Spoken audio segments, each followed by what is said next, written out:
Algunas escenas de este programa han sido recreadas. Un anciano es asesinado a tiros delante de su familia en una celebración del 4 de julio. Nadie sabe de dónde vino la bala. ¿Cómo puede la policía rastrear al asesino? Un carismático líder de las Panteras Negras muere en una redada policial. Sus partidarios dicen que fue asesinado. La policía dice que le dispararon en defensa propia. ¿Puede un experto forense determinar quién está mintiendo? Un niño muere en un tiroteo. ¿Puede una computadora de última generación vincular pruebas de este delito con otro y ganar una condena?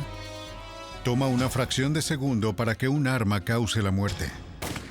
Resolver un crimen toma mucho tiempo. Pero con el aumento de la velocidad, la experiencia y la precisión, los detectives forenses se están concentrando en su objetivo mortal.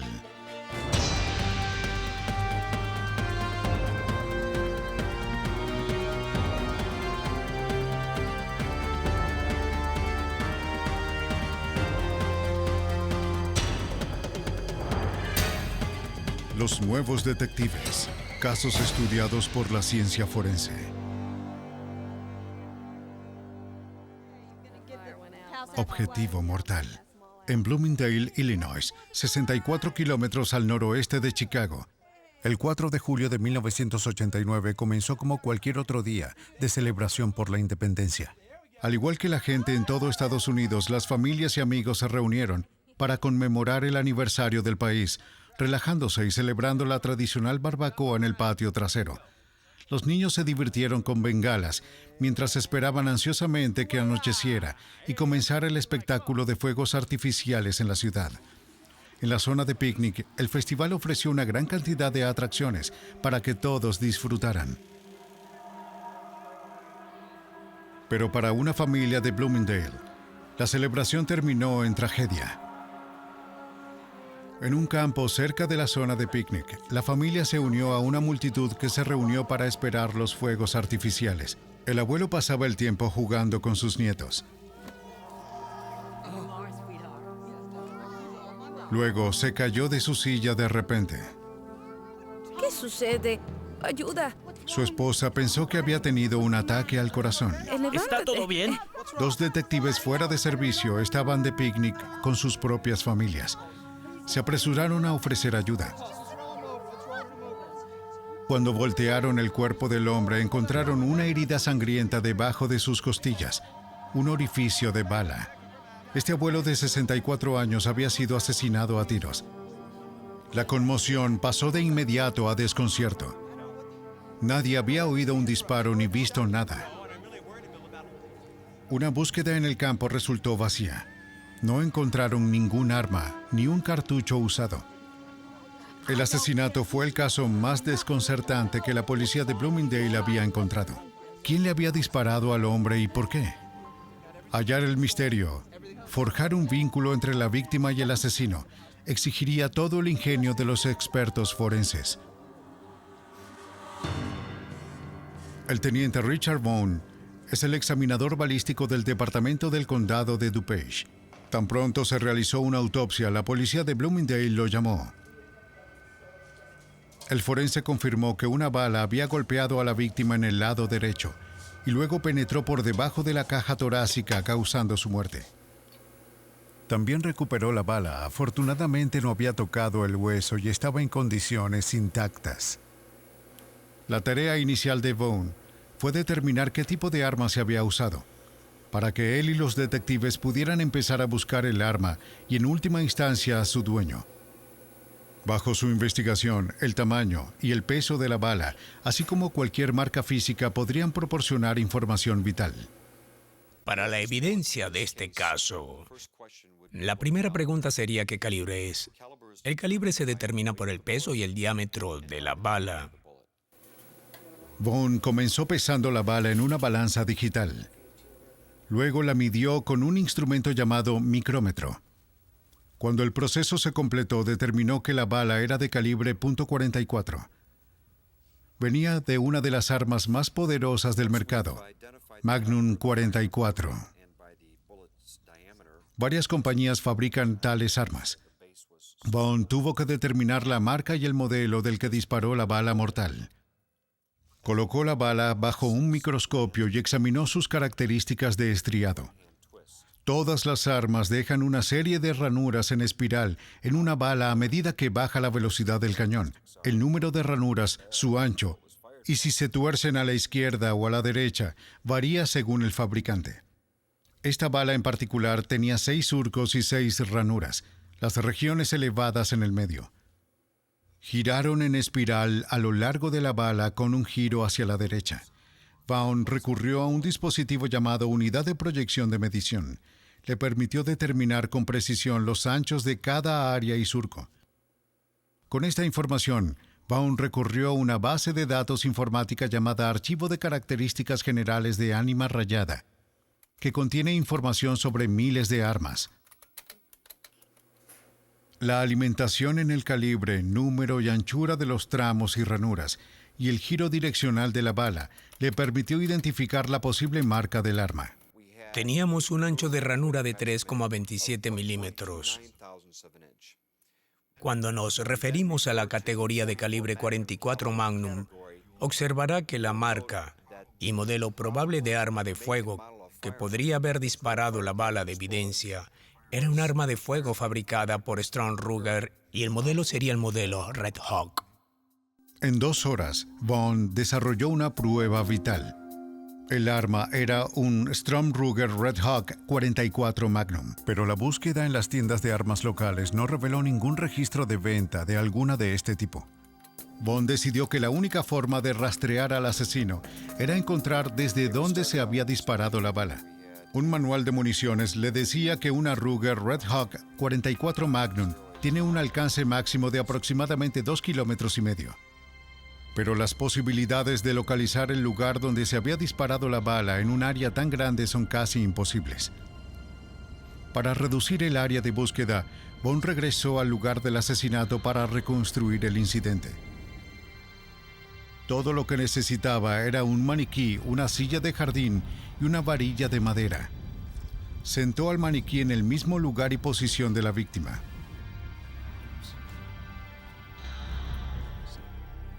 Luego introdujo la varilla en el cuerpo en el ángulo preciso de la herida. La varilla representa la trayectoria real de la bala.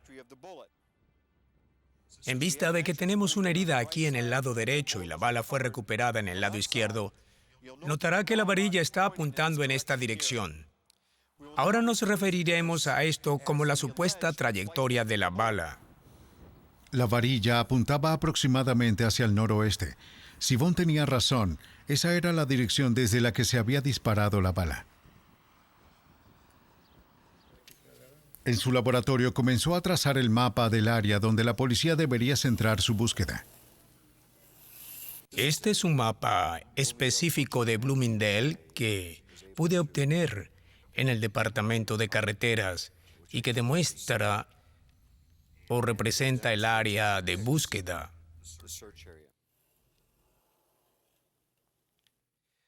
Notarán que esta área es el campo abierto en el que los espectadores estaban sentados esperando a que se produjeran los fuegos artificiales del 4 de julio. La víctima estaba sentado en una silla aquí. Ahora, habíamos determinado por un cuadrante que nuestra área de búsqueda iba a ser al norte y noroeste. ¿Pero desde dónde se había disparado la bala en el área de búsqueda?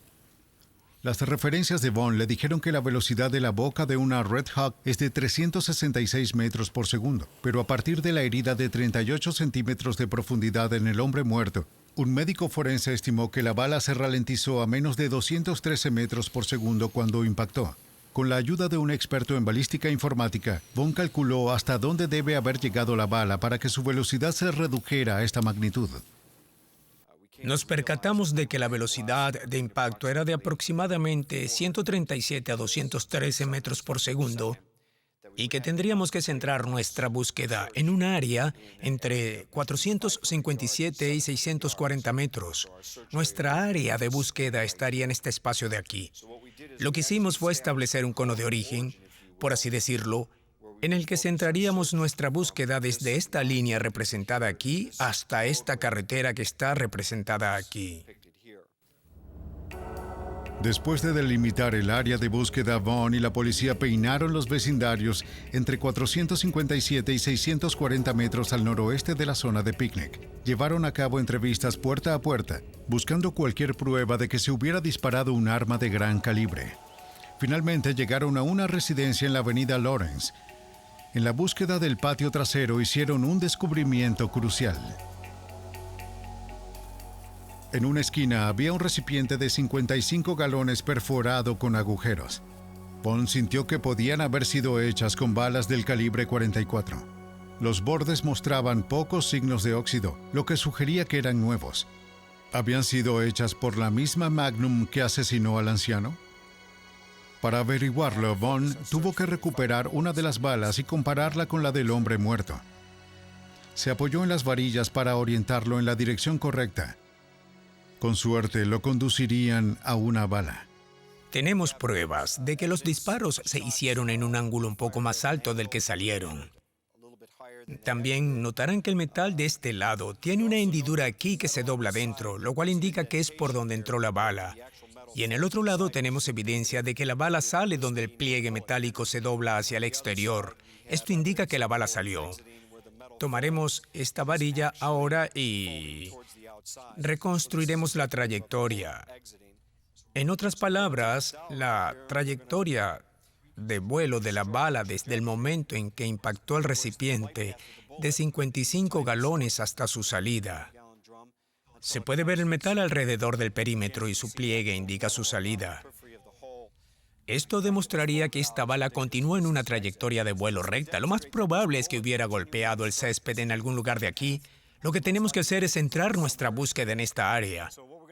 También tendremos que hacer una búsqueda realmente exhaustiva. Vaughn y los detectives se separaron para encontrar la bala. A pesar de su minuciosidad, no encontraron nada. Tal vez el barril había sido movido desde que los disparos se hicieron a través de él.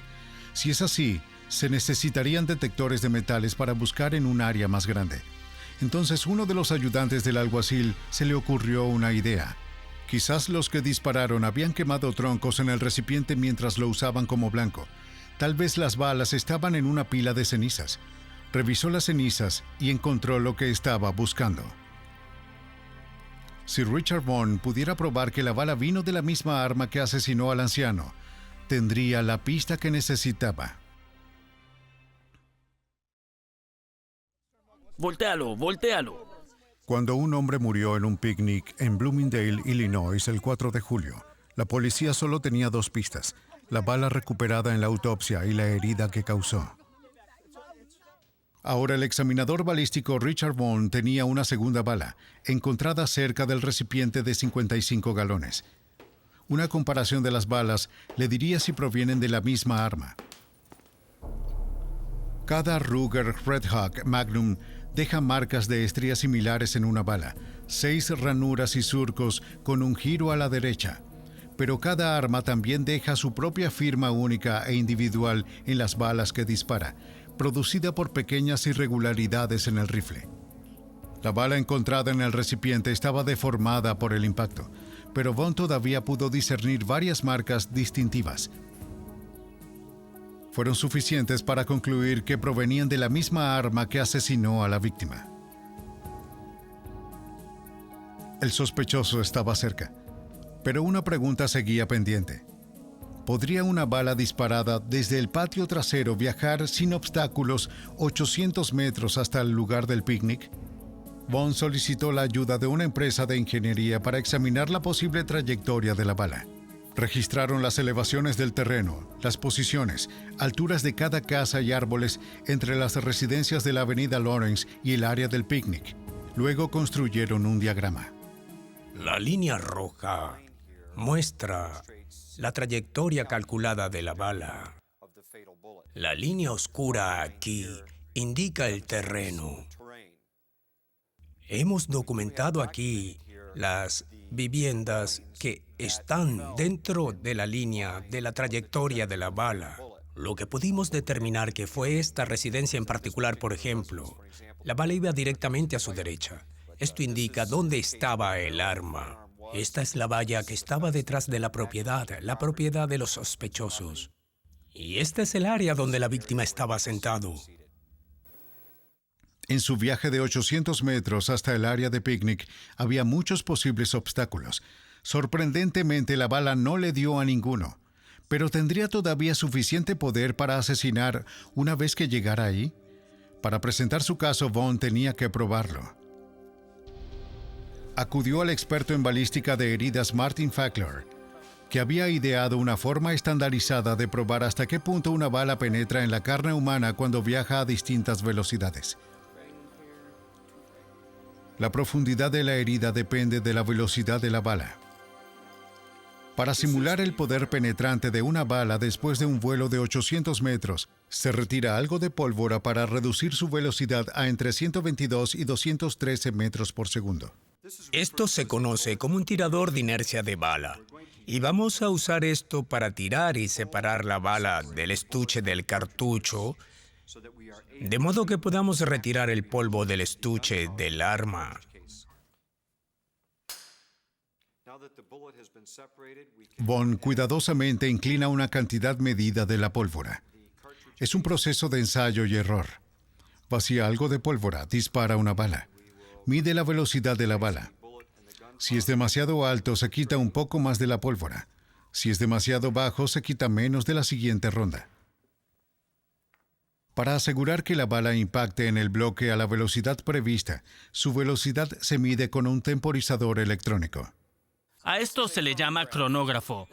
No es más que un temporizador que se inicia con la sombra de una bala que pasa entre estas dos primeras barras y el tiempo se detiene con la sombra de la bala que pasa entre las dos segundas barras.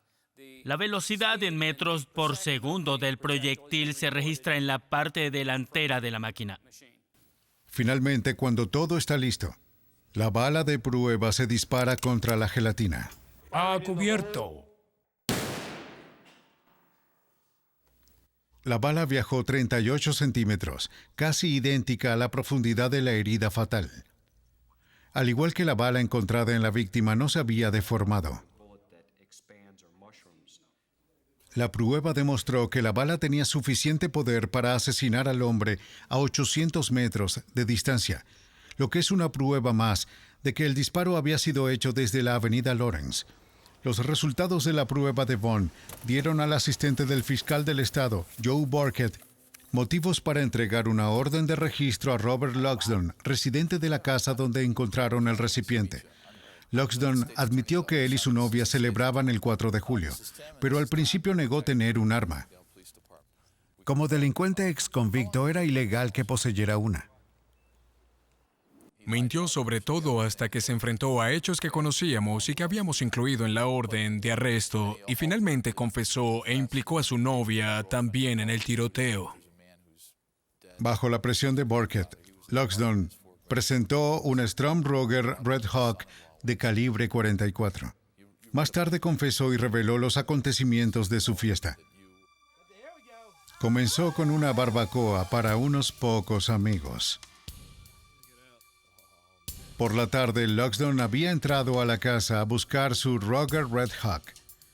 Una jarra de agua fue colocada en el recipiente de 55 galones como blanco. Loxton disparó 5 tiros. Una golpeó la jarra, pero 4 fallaron, y en su lugar tocó el recipiente. Luego le entregó el arma a su novia, cuyo disparo no le dio a la jarra y al tambor por completo. Tras la declaración de Loxton, Vaughn determinó que la novia disparó la bala mortal. Como era más baja que Loxton, inclinó el arma más alto. El aumento del ángulo le dio a la bala una trayectoria lo suficientemente alta como para llegar a los campos de picnic. Loxton se declaró culpable del uso ilegal de un arma de fuego, de poseer un arma robada y de homicidio involuntario. Su novia también admitió haber disparado el arma y también se declaró culpable de homicidio involuntario. Loxton fue sentenciado a 6 años. Su novia recibió 90 días más libertad condicional. Y fue realmente una investigación exitosa porque, como con cualquier asesinato o cualquier homicidio, los oficiales de policía y fiscales no tomaron vacaciones. Trabajamos en conjunto con la oficina del alguacil, la oficina del forense, el departamento de policía de Bloomingdale, el sargento Bone del laboratorio criminal. Todos hicieron un excelente trabajo. En Bloomingdale, la víctima y el asesino desconocían la existencia del otro y estaban a 800 metros de distancia. Se necesitaron las herramientas de la ciencia forense y la dedicación de los profesionales de fuerzas policiales y de expertos en balística para descubrirlo. La muerte de Bloomingdale fue un trágico accidente, causado por el descuido y un sorprendente giro del destino. Su aleatoriedad lo convirtió en un desafío a resolver. En Chicago, durante la turbulenta década de 1960, un investigador se enfrentó a un reto diferente. Encontraron muerto a un activista político. ¿Fue asesinado en defensa propia o intencional? Las paredes acribilladas con balas tenían la respuesta. 4 de diciembre de 1969, 4:45 de la mañana. 14 agentes de policía seleccionados por el fiscal del estado de Illinois, Edward Hanrahan, se acercaron a un apartamento en el área de Oak Park en Chicago, el corazón del gueto negro de la ciudad. Estaban a punto de embarcarse en lo que se convertiría en uno de los eventos más controversiales en la historia de Chicago. El apartamento del primer piso estaba ocupado por miembros del partido Pantera Negra, una organización militante de izquierda que predicaba la revolución social. Cuando el grupo principal de policías entró por el frente, una fuerza más pequeña entró por la parte de atrás. 15 minutos más tarde, el pequeño apartamento de 2 dormitorios estaba lleno de 100 balas. Cuando el humo se disipó, 2 jóvenes panteras murieron. 4 resultaron heridos, 2 de ellos gravemente. 2 policías recibieron heridas superficiales. En la incursión encontraron un alijo de armas, 19 armas y cajas de municiones. Entre los muertos estaba Fred Hampton, de 21 años, el carismático líder del capítulo de los Panteras de Illinois. Los negros necesitan algo de paz. La gente blanca necesita algo de paz. Tendremos que pelear. Vamos a tener que luchar religiosamente para lograr la paz. Hampton fue la 28ª Pantera Negra asesinada por la policía en menos de 2 años. Los Panteras Negras surgieron en Oakland, California, producto de los disturbios sociales de la década de 1960. Mientras que los líderes negros como Martin Luther King abogaban por la desobediencia civil y la acción política para promover los derechos civiles, los Panteras parecían dispuestos a usar la violencia si era necesario. La incursión del 4 de diciembre se convirtió rápidamente en un evento mediático, ya que las Panteras y las autoridades contaron cosas radicalmente diferentes de lo que había ocurrido. Hanrahan dijo que la policía estaba cumpliendo una orden de registro legítima cuando los Panteras comenzaron a disparar. Cuando los policías informaron sobre su cargo, les dispararon. En una manifestación filmada, la policía dio su versión de la operación. En esta versión, la pantera Mark Clark estaba sentado en una silla en la sala de estar. Disparó con una escopeta hacia la puerta principal mientras la policía se acercaba. La policía irrumpió y lo asesinó a tiros. A medida que más panteras empezaron a disparar, el intercambio se intensificó. Hubo 3 disparos desde el dormitorio de atrás, directamente en la puerta trasera cuando entré. Me alejé de nuevo. De acuerdo a la policía, cuando entraron a la habitación de Hampton, lo encontraron en la cama, acostado boca abajo. Abrió fuego con un arma automática calibre 45 y una escopeta. En defensa propia, le dispararon 2 veces en la cabeza. Pero los Panteras Negras contaron una historia diferente. La policía irrumpió sin avisar, empezó a disparar y asesinó a Mark Clark, quien disparó solo después de haber sido atacado. Ninguna otra pantera había usado un arma. Otros policías entraron por la parte de atrás, encontraron a Fred Hampton dormido y le dispararon 2 veces en la cabeza antes de que tuviera la oportunidad de despertarse. La novia de Hampton estaba en la cama con él cuando comenzó la incursión. Estaba medio dormido y cuando miré hacia arriba vi las balas que salían del frente del apartamento. del área de la cocina. Había policías disparando. Solo levantó la vista. No dijo una palabra. No se movió. Acababa de bajar la cabeza. Nunca se levantó de la cama. Nunca dijo una palabra. Nunca se levantó de la cama. Las Panteras estaban convencidas de que Fred Hampton había sido asesinado y que la policía había encubierto todo. El abogado de las Panteras, Skip Andrew, actuó como su portavoz. Cualquiera que pasara por el apartamento y examinara las pruebas que quedaban allí, solo podía llegar a una conclusión, y es que Fred Hampton, de 21 años y miembro de un grupo militante bien conocido, fue asesinado en su cama, seguramente mientras dormía. La policía arrestó a las Panteras sobrevivientes y los acusó de varios delitos, incluso de intento de asesinato. Para defender a las Panteras, sus abogados necesitaban pruebas que apoyaran su versión de la incursión. Acudieron al experto en balística Herbert McDonald. Parecía una decisión insólita. En varias ocasiones había investigado los tiroteos entre la policía y grupos radicales negros. Usualmente se ponía del lado de la policía. Comprendí que se trataba de un tiroteo similar a los que había investigado antes en la República de Nueva África, Fred y otros, así que esperaba que este fuera otro grupo de militantes negros que estaban equivocados y que la policía estaba en lo cierto.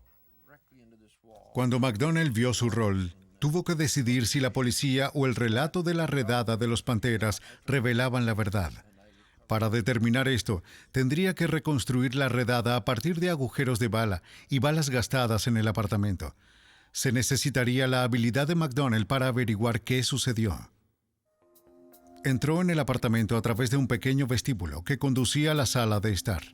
Mark Clark, el primer Pantera en morir, había sido disparado aquí. Detrás del salón había 2 dormitorios. Fred Hampton había muerto en el más alejado.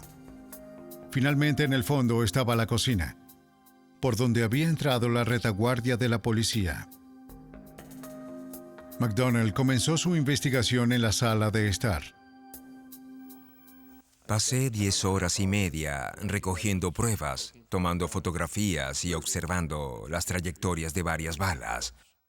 Nunca había visto un área que hubiera sido tan baleada como la sala de estar.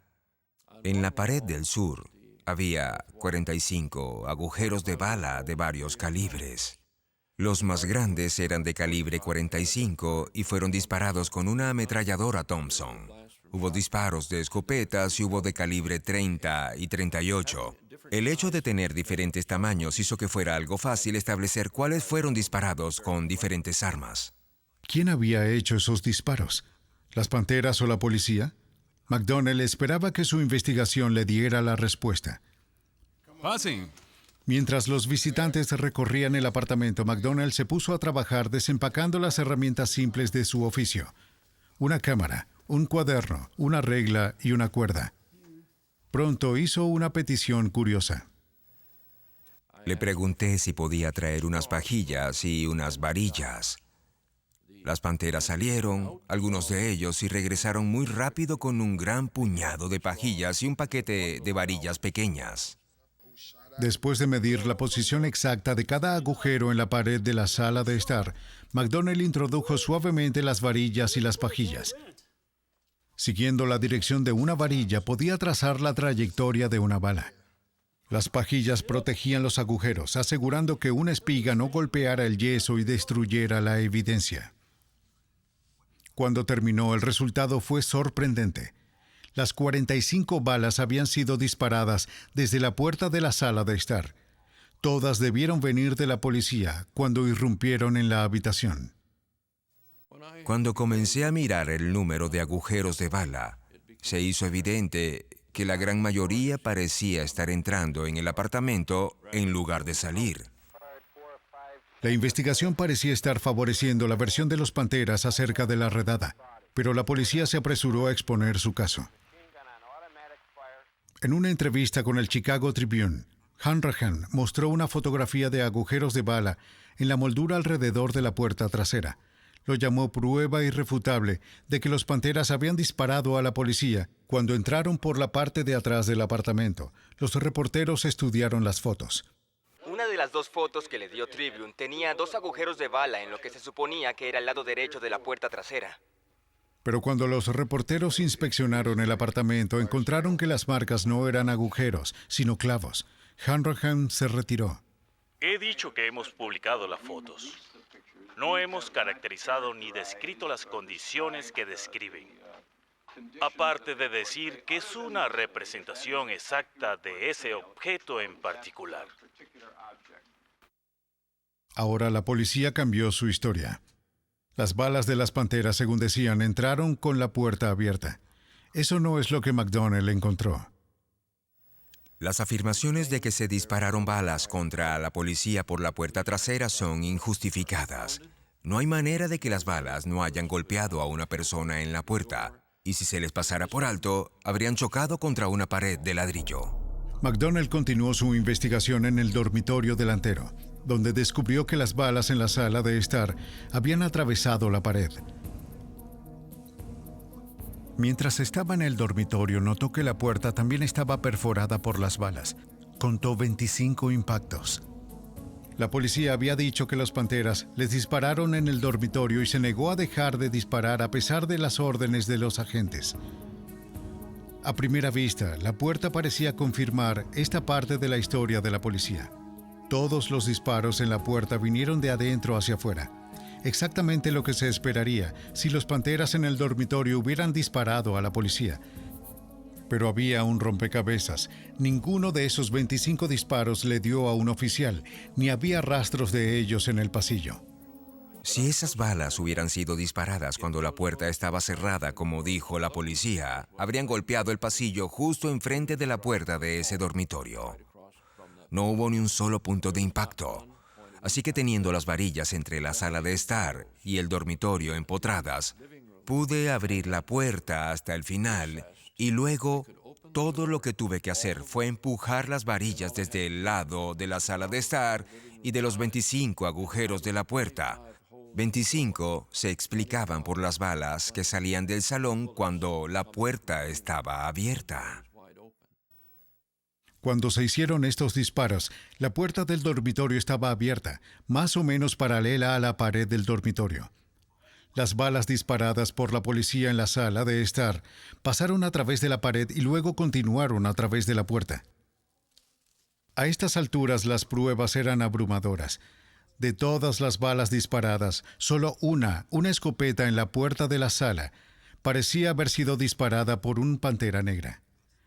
Empezaba a aparecer un tiroteo unilateral.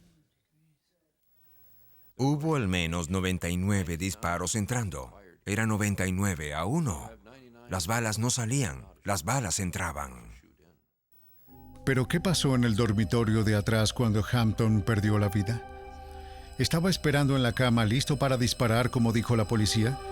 ¿O estaba dormido y fue asesinado a sangre fría por la policía, como insistían los Panteras? La trayectoria de las balas a través de su cráneo podría resolver el acertijo. El 3 de enero de 1970, un gran jurado federal ordenó la exhumación del cuerpo de Hampton. 2 autopsias anteriores habían dado resultados contradictorios. Uno conducido por el forense del condado de Cook informó que las 2 balas en su cabeza provenían de direcciones opuestas. Eso sugiere que estaba despierto y relajado. Los parientes de Hampton arreglaron una segunda cita con un patólogo privado. Descubrió que ambas balas habían golpeado desde la derecha y viajado por senderos aproximadamente paralelos, lo que sugería que Hampton estaba acostado. La nueva autopsia confirmó la segunda en cuanto a la trayectoria. Ambos disparos entraron a la cabeza de Hampton por la derecha. El hallazgo apoyó la afirmación de los Panteras Negras de que Hampton había estado dormido acostado boca arriba con la cabeza hacia abajo. Desde la trayectoria hasta la cabeza de Fred Hampton, ambos disparos se realizaron en trayectorias casi paralelas que se proyectaban desde atrás hacia la puerta. Así que si un policía hubiera entrado y disparado, Fred había estado en esa posición cuando la segunda persona entró con un calibre diferente y disparó un segundo tiro. y estaría muerto o agonizando. La meticulosa investigación de McDonnell y la autopsia apoyaron la versión pantera de los hechos. Parecía como si la policía hubiera asesinado a Fred Hampton. Pero la pregunta más crucial aún no ha sido respondida. ¿Las panteras o la policía dispararon primero? Si las panteras hubieran empezado el tiroteo, incluso si hubieran disparado una vez, la policía podría mantener que solo dispararon en defensa propia. Para responder a esta pregunta, McDonnell realizó su trabajo de detective más deslumbrante. El tiroteo había comenzado cuando la policía irrumpió la sala de estar. McDonnell encontró que la puerta de la sala contenía 2 agujeros de bala. Su examen de marcas de pólvora y astillas de madera estableció que una bala provenía de afuera. De un revólver de calibre .38 de la policía, recuperó la bala en la pared del salón. Un segundo agujero más grande probablemente vino de la escopeta de Mark Clark.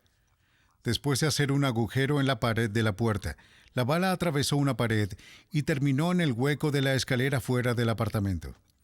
McDonnell tenía una idea. Al averiguar hasta dónde estaba abierta la puerta cuando la bala del calibre 38 y la bala de la escopeta pasaron a través de ella, podría ser capaz de saber quién disparó primero. Rastreó las trayectorias de las balas mientras volaban a través de la puerta. Sabía que, según ellos mismos admitieron, la policía había forzado la apertura de la puerta al comenzar la incursión. Pasó una cuerda por el agujero de calibre 38 en la puerta hasta el agujero de calibre 38 en la pared. Luego ajustó la puerta hasta que la cuerda quedó recta. La puerta estaba apenas entreabierta. Luego pasó una línea desde el agujero de bala en el hueco de la escalera a través del agujero en la puerta y luego a la silla de Mark Clark. Esta vez, cuando la cuerda se enderezó, la puerta estaba abierta en 3/4 partes. Con sus experimentos, McDonnell reconstruyó el escenario. Cuando la policía abrió la puerta, al comienzo de la incursión disparó la 38.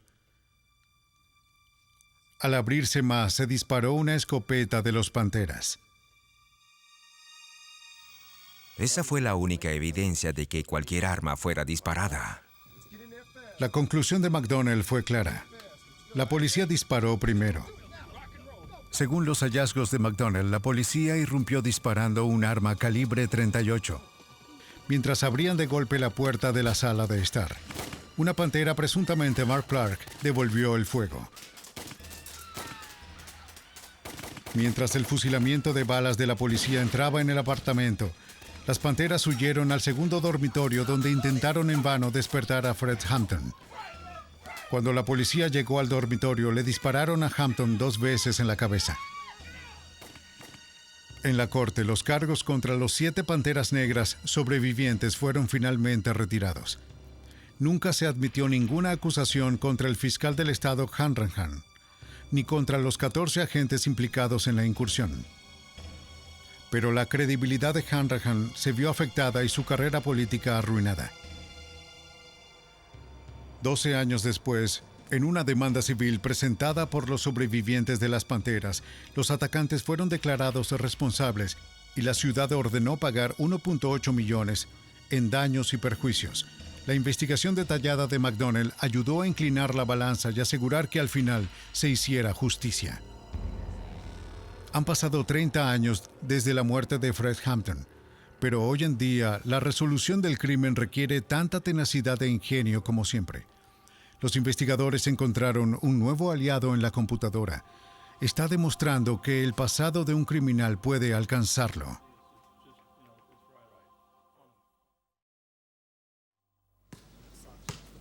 El 8 de marzo de 1996, un niño jugaba en la tarde como lo haría cualquier niño de 12 años cuando ocurrió la tragedia.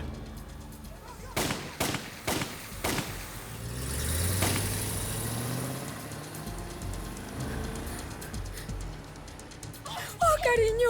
Una guerra de pandillas se desató en las calles de su vecindario de Nueva Orleans. El niño se convirtió en una víctima de esa guerra, con una bala en la cabeza por un disparo sin sentido. En cuestión de minutos, la policía y los paramédicos llegaron a la escena.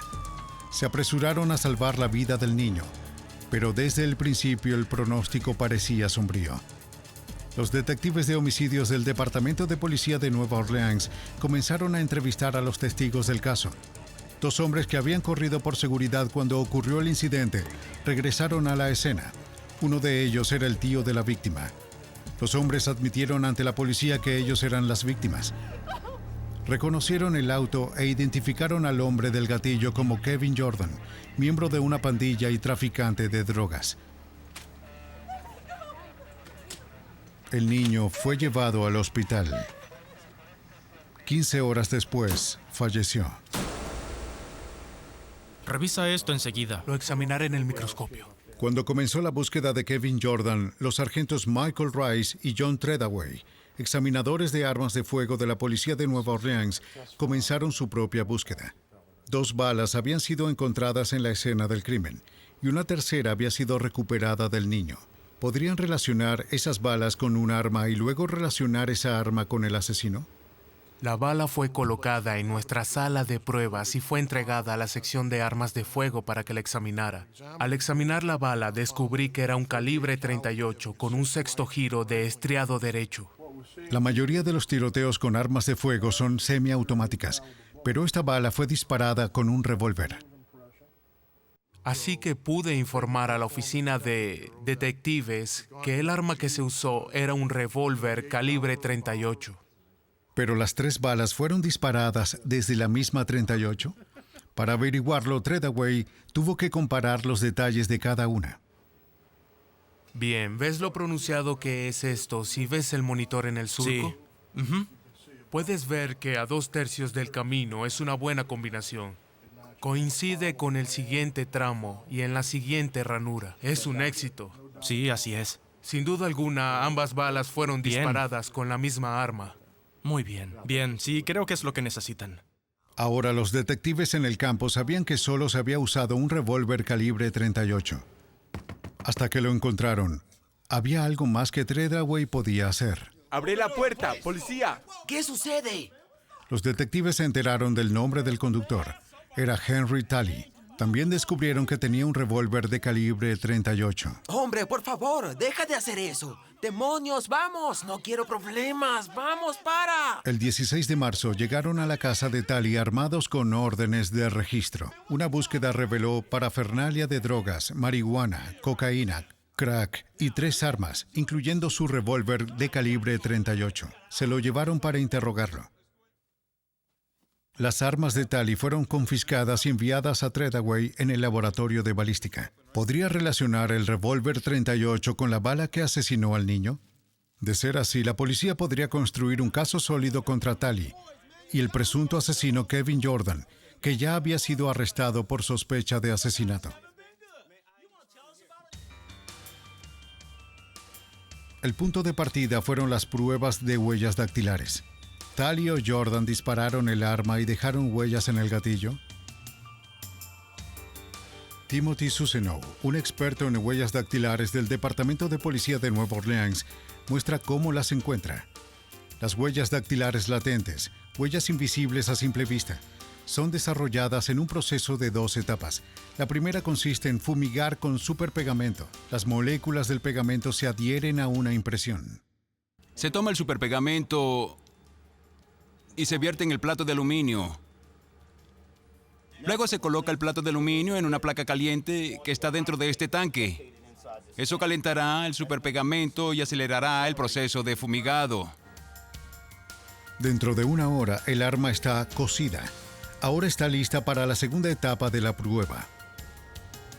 Se lava con un tinte fluorescente. Si existe alguna huella, el tinte se adherirá a ella y se hará visible bajo la luz ultravioleta.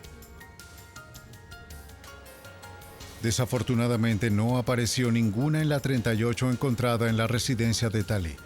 La prueba no pudo ayudar a culpar a Talley o Jordan. Aún así, a menudo vale la pena realizar la prueba. A veces puede producir resultados dramáticos. Este es un ejemplo de una huella parcial que fue revelada en el gatillo de un arma que fue usada en el asesinato. Como puedes ver, la huella parcial está aquí, en la parte delantera del gatillo, que se encuentra justo aquí. Para establecer una conexión entre el arma de Tali y la bala, Treadaway necesitaba inspeccionar una bala del arma.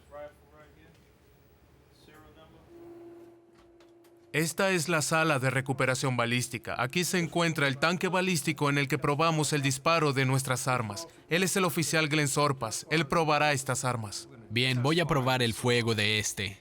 38 primero. Antes de hacer algo con esto, nos gusta comprobar que el arma funciona bien. Asegúrense de que no haya obstrucciones en el cañón y de que todas las partes del arma estén en su sitio. Proseguiré y lo cargaré.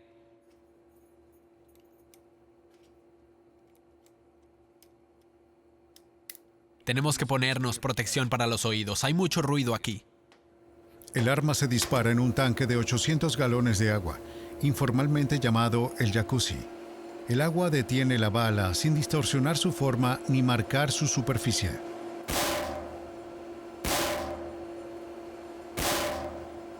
Una vez que se dispara el arma, el siguiente paso es retirar los 2 cartuchos desgastados.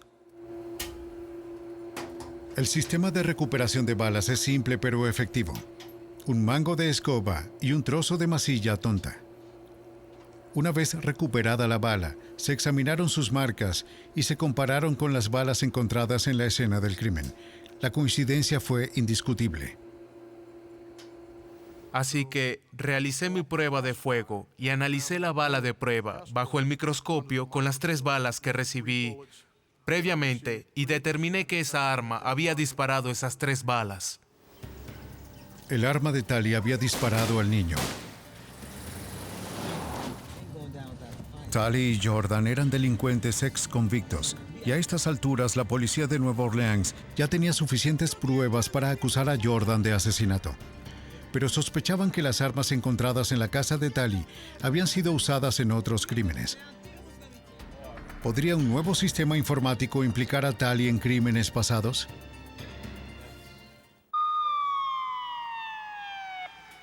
Cuando un niño de 12 años murió en un tiroteo en 1996, la policía de Nueva Orleans tenía disponible una nueva herramienta para resolver el crimen. A principios de ese año instalaron el Sistema Integrado de Identificación Balística, o IBIS. Acelera dramáticamente el tiempo que se tarda en hacer coincidir las balas de la escena del crimen con las armas confiscadas por la policía. El sargento Michael Rice dirige la operación IBIS. Para él es un gran avance con respecto al antiguo método. Íbamos y físicamente tomamos estas armas, le hacíamos pruebas y análisis en el microscopio. Bueno, ahora con nuestro sistema IBIS podemos simplemente, como cuestión de rutina, probar estas armas y ponerlas en el IBIS. Esta imagen se correlacionará y se cotejará con todas nuestras bases de datos actuales. Y si esta arma ha sido usada en un crimen, lo sabremos en muy poco tiempo, quizás dentro de 1 hora. En el corazón del IBIS se encuentra un sofisticado programa informático conectado a un microscopio. En el microscopio hay 2 cámaras de video diminutas. Cuando se coloca una bala de prueba debajo de una de las cámaras, su imagen ampliada aparece en la pantalla. Greg McRae es uno de los detectives de Nueva Orleans entrenados para usar el nuevo sistema. Tenemos el proyectil, la bala montada en un pequeño accesorio con la información grabada en él. Está adherido aquí. Vamos a montarlo en la máquina. Gírelo y ciérrelo. Con solo pulsar un botón, la base comienza a moverse, girando la bala a través de una revolución completa. Escanear una imagen de la bala en la computadora. Como puedes ver, ves estrías, ves surcos y marcas. A medida que lo movemos hacia abajo, le tomaremos una fotografía. La máquina digitaliza esta imagen a medida que la toma. Ahora, cuando lo procesamos,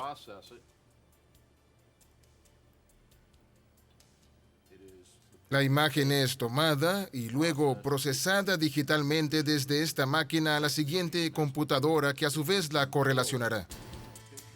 IBIS es un programa diseñado para escanear cada imagen en busca de su patrón distintivo de marcas o líneas. Una vez elegido, el programa busca en su base de datos, buscando otras imágenes de balas que coincidan. En menos de un minuto puede examinar miles de balas, una tarea que le llevaría años a un experto en balística como John Treadaway. Esta parte del IBIS se llama Bulletproof, un segundo subsistema llamado Brasscatcher que permite escanear y comparar los cartuchos usados. El proyectil, que es la otra sección de la bala, se colocaría en esta zona, se encerraría aquí y se aseguraría. Este particular microscopio tomará una fotografía con la cámara montada aquí de la parte trasera, o debería decir la cara de la brecha de la cubierta. También el percutor está en esta zona de aquí. Ahora la computadora registra las características distintivas del proyectil, las posiciones y formas de las hendiduras dejadas por el percutor y los pequeños agujeros que quedan al ser expulsado del arma. La operación se tarda de 2 a 3 minutos. IBIS había sido instalado hace menos de un mes cuando una bala calibre 38 del revólver que asesinó al niño de 12 años entró en él. No hubo coincidencias, ni con las miles de balas de la base de datos de la computadora. Pero el poder real del sistema se demostró con las balas de prueba, disparadas con una segunda arma, una automática calibre 45 encontrada en el apartamento de Henry Talley. El detonante que estamos viendo, si lo observas muy de cerca, puedes ver esta imagen justo aquí. Lo revela todo. Esto es muy claro. Al mirar la pantalla sabíamos que la probabilidad de una coincidencia era muy alta. El IBIS hizo un gran hallazgo, implicando a Henry Talley en otro tiroteo sin resolver. Fue suficiente para fortalecer el caso en su contra en relación con la muerte del niño. IBIS había demostrado su validez en su primer caso. Antes del IBIS, este caso hubiera quedado sin resolver. Nunca jamás habría tenido un seguimiento adicional, a menos que hubiera una razón específica. Hemos descubierto muchos casos de homicidios y de enfrentamientos aquí en la ciudad. Hemos hecho esos enlaces y esas correlaciones todos juntos. Es lo que Greg está haciendo ahora mismo. Estamos orgullosos de lo que hacemos aquí. Y yo no podría estar sin IBIS hoy. La muerte del niño de 12 años fue resuelta en parte por el trabajo balístico tradicional.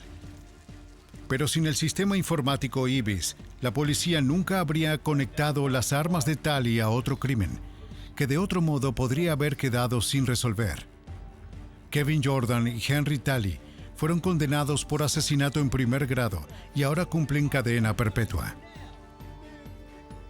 Con el desarrollo de nuevas formas de rastrear las balas hasta las armas y las armas hasta los criminales, los detectives forenses ahora son capaces de convertir la propia munición de un criminal en su contra. Mientras haya una bala, hay una pista. Y mientras haya una pista, hay una oportunidad de atrapar a un asesino.